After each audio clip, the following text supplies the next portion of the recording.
Shalom, the beloved of Yah. Welcome to Torah Gym Segula, a Hebrew word meaning you are a treasured possession.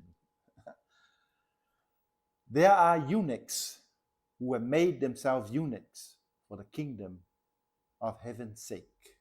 This is one of the more controversial passages in the Brit Hadashah or the Renewed Covenant.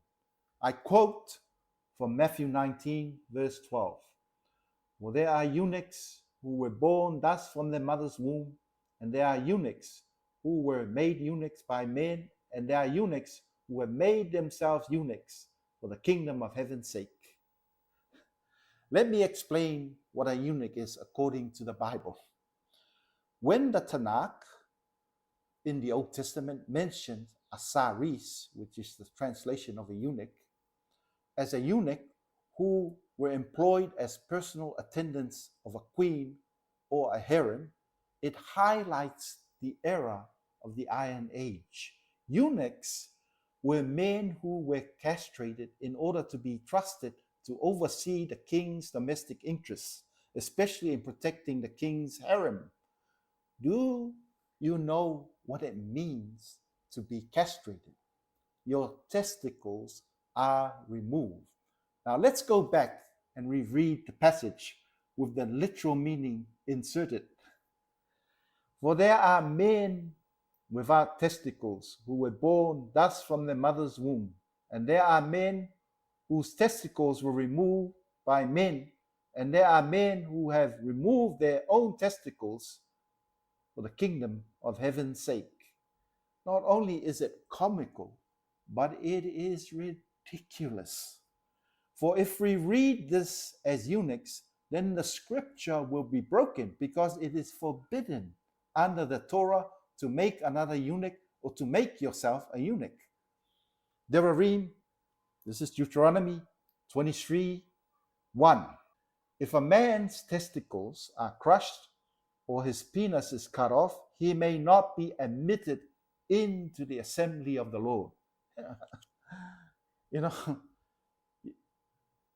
bells should be going off in your head now. You know, how can this be the correct translation when here we have a conflict with the Old Testament telling us that no man who has removed or has his testicles been removed can be in the assembly of Yehovah. Instead, the context of the passage suggests that Yeshua is referring to the other meaning of the Aramaic word mechaimna, which can mean believer or faithful one. A few modern Hebrew-based translations have corrected this absurdity. This passage is one of the bases on which some religions say that priests should not be married because Yeshua qualifies it here. It is unnatural for a man not to be married, but if one chooses not to be married, then it should be clear that this is not a commandment of the scripture. It is a personal decision. Now, I want to tell you, if you decide not to get married, that's fine. You know, you have that right. But to remove your testicles for the kingdom's sake is absolutely evil. It is not right, and it cannot be the interpretation of this scripture.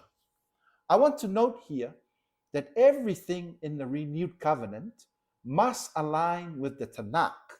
You do not line up the old with the new, because then the scripture would be broken. The principle is stated in this way: prior revelation judges latter revelation, according to this truth in Malachi 3:6. For I, Yehovah, change not, meaning that he is the same in the old as he is in the new. He changes not. This is how Matthew 19:12 should have been translated. And I quote from the Restored Version. For there are faithful believers which are born naturally, and there are faithful believers which were trained of men, and there are faithful believers who train themselves for the kingdom of heaven's sake. Whoever can accept, let him accept. When you know the truth, and the truth shall set you free. Baruch Hashem Yehovah.